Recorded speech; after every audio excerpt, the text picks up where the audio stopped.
haven't been able to talk about it much on this channel, but I'm a big fan of the Danganronpa games. I found the series right before V3 came out, and I've been hooked ever since. I have a great love for the detective genre as a whole, but Danganronpa has always been something special in my eyes. Those games are easily the most uniquely stylized games I've ever played, and the way the games never shy away from being dark and twisted adds an extra layer of uncertainty and suspense throughout the whole of each story. I was a big fan of Danganronpa V3, the latest entry in the series, but it also seemed like Danganronpa had written itself into a corner. The stories kept one-upping each other each time, and V3 reached an extreme I didn't think could be topped. The team behind those games must have thought the same thing as well, as their next project was something entirely different. Enter Master Detective Archives Raincode. From the first moment we saw this game in a Nintendo Direct, it was obvious that this was the spiritual successor to Danganronpa. The unique style was back, the pink blood was back, and the epic cut-ins as the protagonist literally attacks his opponent's words was most certainly back. And most exciting of all, the game was not isolated to a single building, so you had a whole city to explore, which looked cool as hell, with a mystery of its own. So not only were the things we loved about Danganronpa back, it seemed to be blazing new trails in many different ways, a prospect even more exciting than just getting another Danganronpa game. The game continued to look great in pre-release marketing, so naturally, as the release date arrived, I ended up buying Ghost Trick Phantom Detective instead. Those two mystery detective games involving ghosts came out on the same day, and I chose to play Ghost Trick on that release day.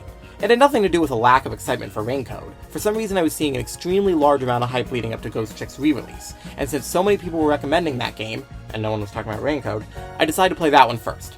I beat it in a couple weeks, it was great, but then I kind of forgot about Raincode and moved on to other stuff. It took me a few months after that, but I did finally get around to playing it, and the game blew me away. It impressed me so much that I immediately decided I wanted to make a video about it and started writing a script. And then out of nowhere I suddenly decided to make a 40-minute video covering every game I played in 2023 instead, which completely derailed the work I was doing for this video. Please watch that 2023 video, it's very good. Between that and school starting in January, I kept putting off finishing the script, even though I was still very excited to share my thoughts. It's been many months in the making, but I'm finally here to spread the good word about this game. Master Detective Archives Raincode gave me something I didn't know I wanted, a fresh take on the detective genre as a whole. Through the world, gameplay, and the way the story was told, the game created something fresh in a way I'd never seen before. As I tend to do with games that I love, especially those that are underappreciated, I want to tell you guys what this game does that's so special and why I placed it as the second best game I played last year. And yeah, if you remember what all came out last year, that's saying a lot. With that said, let me tell you about the good, the bad, and the totally unique parts of this great game.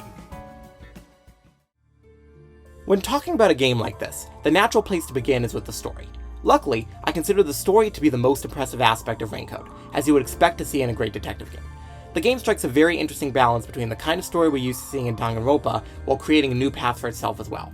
And just to note, I am going to be making a lot of comparisons to the Danganronpa series in this video, as I think there's a lot of interesting points to be made when comparing and contrasting the two. Apologies if you aren't familiar with that series, but I think that you'll still be able to make sense of the points I'm making regardless. Anyways, the start of the game is electric, as once you take the time to get introduced to the main character Yuma, his ghost companion Shinigami, and his detective friends, you're thrust into a mystery that seems right out of a Danganronpa game. Better yet, things get serious way quicker than Danganronpa games ever did, as the first death happens only an hour or two into the game. The first chapter, or Chapter 0 as it's called, does a great job of pulling you into the world and teaching you how to solve the game's mysteries, which is even more relevant than in other games of this kind. Let me elaborate on that for a bit. The mysteries in this game feel immensely hands-on, as the player feels just as responsible for solving the mystery as the protagonist does. Hardly any information is given for free. Most revelations need to be reached through logic, which is assisted through some sort of mini-game or multiple-choice question. I'll get to that process a little more when I talk about gameplay, but the way these mysteries are solved feels different than any other detective game I've ever played, and it really impressed me. The best part is, the game doesn't treat you like you're dumb. If there's something that can be easily figured out through basic logic, the game doesn't spend any more time on it than is necessary to have the characters come to that conclusion too. After the impressive first chapter, you move into the game's main setting, and the game starts to develop its own formula. A murder occurs, the culprit has seemingly escaped a locked room of some kind, Yuma feels inclined to investigate, and eventually, he is put in a dangerous situation that requires him to solve the mystery immediately. This is when Yuma must use Shinigami's powers to enter the Mystery Labyrinth, a place where mysteries are manifested, where Yuma must face them to discover the truth. This formula works quite well to move the story along, but just as you think you know what the game is going to throw at you next, the game changes up completely before the end and the player is left with no idea what will happen next. As a whole, the game remains fast-paced and interesting throughout, though there is one chapter that most fans will agree is a bit weak. That chapter is fine as a whole, but the final mystery of the chapter feels somewhat abrupt and isn't anywhere near as interesting as the others. That being said, you're still into the next great chapter before you know it, so the 1 weak point of the story barely makes a difference at all. Compared to Danganronpa, I feel the writing of Raincode is tighter and more clever than the former ever was. I would argue that this is Kodaka's best story, though not necessarily his best game, if that makes any sense. As far as I can tell, there are little to no plot holes, and the story wraps itself up in a very satisfying way, something I don't think Danganronpa was ever great at. A strong overall mystery ties the game together, and it seems like the characters are always trying to solve that mystery rather than forgetting about it every time a murder happens. The stakes of each case are raised gradually as well, all leading to the reveal of the previously mentioned overarching mystery. This leads to the game just getting better and better as it goes on, and each case just seems to get better than the previous one. All this leads to a very satisfying narrative, which gives a more concise and connected take on the Danganronpa style story, which borrows the best parts of the series and finds its own unique identity. A good story needs to feature good characters to be truly engaging, and luckily Raincoat has the great characters to back up its story. The main character Yuma is a pretty standard Danganronpa-esque protagonist, but with a new amnesiac twist. He's not the most interesting guy in the game, but having a straight man to keep the cast feeling somewhat grounded is not a bad thing. He's also not a super static protagonist, as we get to see him change as he learns more about himself and the mystery he's solving. If that sounds too boring, luckily he's always accompanied by his obnoxious and very chatty ghost buddy Shinigami. She's a spirit that always follows Yuma everywhere he goes, and she brings a good helping of Monokuma-style humor to any situation she's a part of. Some might find her annoying, as she never really shuts up, but I found her to be greatly entertaining. Unlike a character like Monokuma, she feels like a true main character, so she contributes greatly to the solving of mysteries, which makes her feel more relevant to the plot. She also goes through a great bit of character development, and has some really emotional scenes at the end, so I'm happy she didn't end up being a one-note annoying character throughout the whole game. She really is a huge part of what makes the game stand out. Some will definitely not like her, but I appreciated her presence throughout the game. Aside from the two main characters, the game has great secondary characters as well. I'm glad each of them got their time to develop, as I didn't love all of them at first, but seeing their actions in late game story events really made me feel attached to them. Each of the detective characters have a whole story chapter dedicated to getting to know them, which allows you to get to know them more personally than when you ever see them in a group setting. Makes me think that I could have ended up liking some of my most hated Danganronpa characters if they lived long enough to make a better impression, but alas, that's just how it goes in those games. The detective characters all have their own gimmicks that are used to help solve the crime of a chapter, which is a fun way to increase gameplay possibilities and provide unique attributes to those characters. I could see a future game that used that template to create new detectives with new abilities. It would be really fun to see more of that. I want to give a special shout out to Kurumi, who essentially takes up the role as the game's main female assistant. I think she's one of the stronger assistant characters I've seen in a detective game. Not only is she entertaining and funny, but she's actually super helpful to Yuma as well, giving him key information in every chapter she appears in, which is a surprisingly rare trait for a character like that. Most of the female leads in Danganronpa are somewhat reserved and quiet characters, so it was nice to see a character like Kurumi bring expressive energy to the game. All the important characters are done really well, but the game has a little bit of a problem when it comes to developing some of the unimportant characters. It's honestly one of my biggest problems with the game, because aside from a couple cases, the killer, the suspects, and the victim are hardly given any time to be actual characters you care about. For example, in the second case of the game, you have a set of 4 suspects to choose from, and they literally don't even have names. You have one conversation with them during the investigation, and they aren't brought up again until you realize it's time to guess which one of them was the killer. Games like Ace Attorney put a lot of effort into making the suspects and killer in a case as memorable as possible, and the Danganronpa series is able to make its mystery so compelling because you already know everyone involved in a case really well already. This downside makes solving some of Raincoat's mysteries a bit flat. You aren't invested in the characters you're talking about, but the game chooses to place a larger highlight on how each murder is done, which counteracts the unknown character problem pretty well. Now let's talk about the gameplay in Raincoat, as there's a lot I want to cover here. First off, I want to highlight the world that the game has you exploring.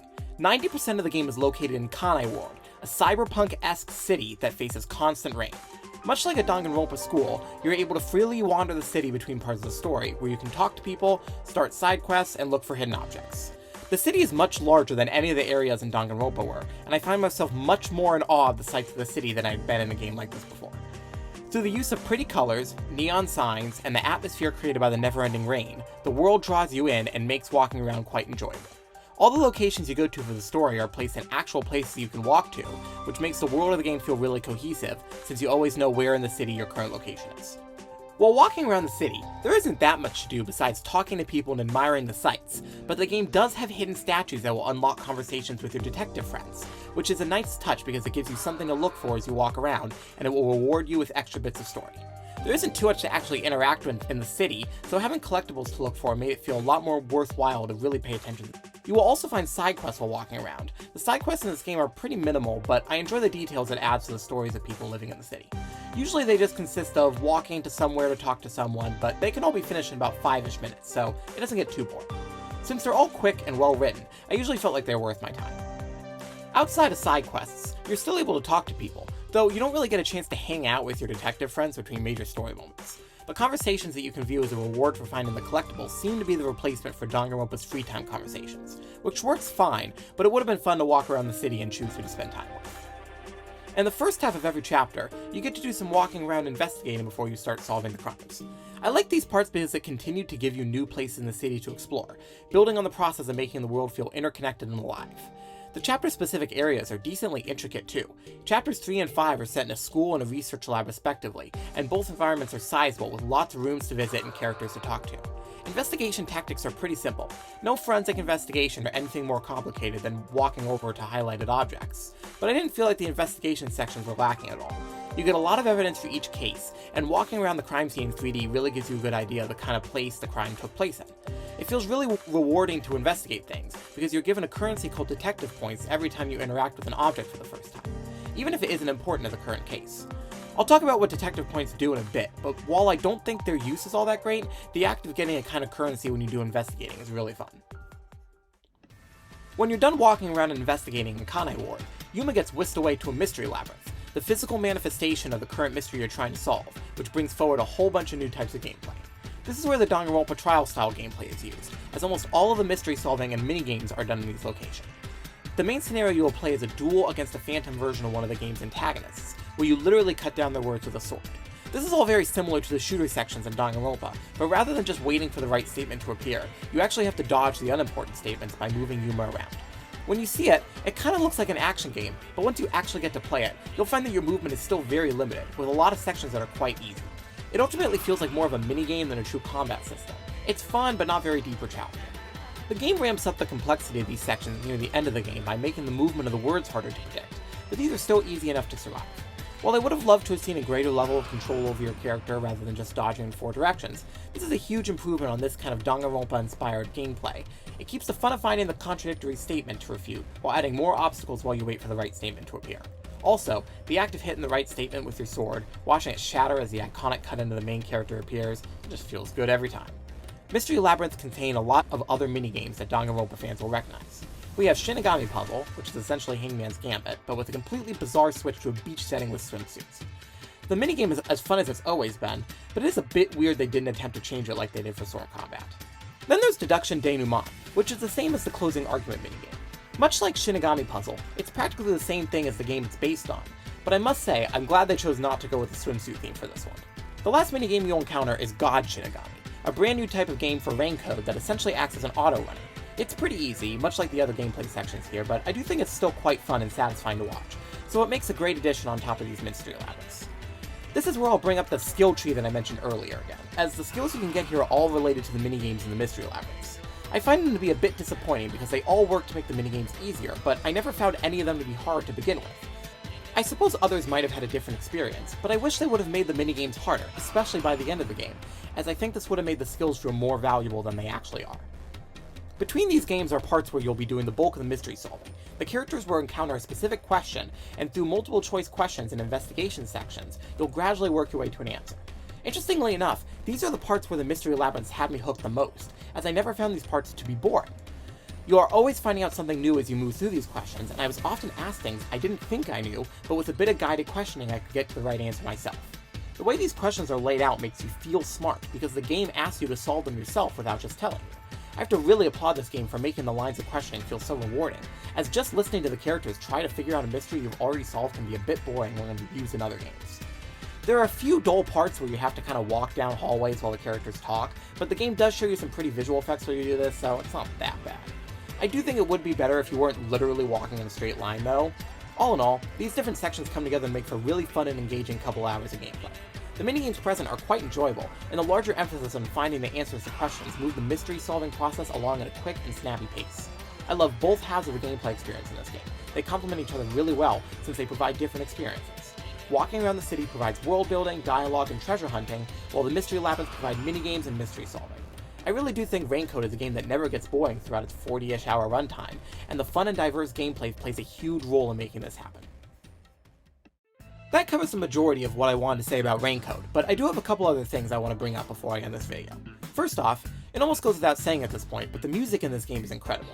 Masafumi Takada, the composer of Danganronpa, composed this game as well, and while it has many of the elements that were found in Danganronpa, the new style of music really helps the game carve out its own identity. While the big, action-y songs are catchy and fun, I found myself really digging the slow songs. It really gives me the vibes of a futuristic city where it rains all the time, which I suppose was the exact right vibe for the music to capture. Some of the atmospheric songs are just really impressive. I highly encourage you to give them a listen outside of the game if you haven't already. I have a lot of respect for the music Takada has already composed, and I think the soundtrack he's made for this game is just another great addition to his already stellar catalog. The next and last thing I want to talk about is the possibility of a sequel to this game. Now, I won't spoil anything about how the game ends, but the game sets up a scenario that makes a sequel look very likely. I'm very excited about the prospect of getting a sequel to this game. Even though I love 99% of what Raincoat did, I think there's still so much left for a sequel to improve on. I have absolute faith that Kodaka could cook up an equally incredible story to this one, as he has shown time and time again that he knows how to write crazy good stories. I really like the prospect of getting new characters in this world as well, and potentially even a new protagonist. I think you could have Shinigami haunt characters other than Yuma, and that could lead to new, funny character dynamics. Anyways, I won't get into sequel speculation too much, since I don't want to spoil anything, but I do have many more ideas. I'd be happy to make more videos on Raincoat in the future, so if that sounds interesting, let me know if I should cover that more in depth someday. I think the ideas created in this game seem like a perfect fit to be iterated on in a multi-game series, and if a sequel can be just as good, if not better, Danganronpa will have some serious competition as my favorite detective mystery game series. And with that, that's all I have to say about Master Detective Archive's Raincoat. If you've played the game before, I hope you enjoyed my insights about what makes the game work so well. I'd love to hear other people share what they love about this game in the comments. It would be so great to see some thoughts from other fans. And if you haven't played the game yet, as I'm sure you've guessed, it is a strong recommendation for me, so long as you like story-based or mystery games. I know a game like this will always be relatively niche, but I was bummed to see so little fanfare around its release, so if I was able to spread the good word of this game to even one new person, I would consider that a success. Either way, I do hope you've enjoyed this video. This video took much longer to come out than I anticipated, so I've been able to generate lots of other ideas for videos to make that I'm very excited to get started on. Let's hope I can actually make those in a timely manner this time. Until then, subscribe if you like hearing me talk about random games I love, hit like if you enjoyed the video, and I hope to see you guys whenever I put out something next. Peace.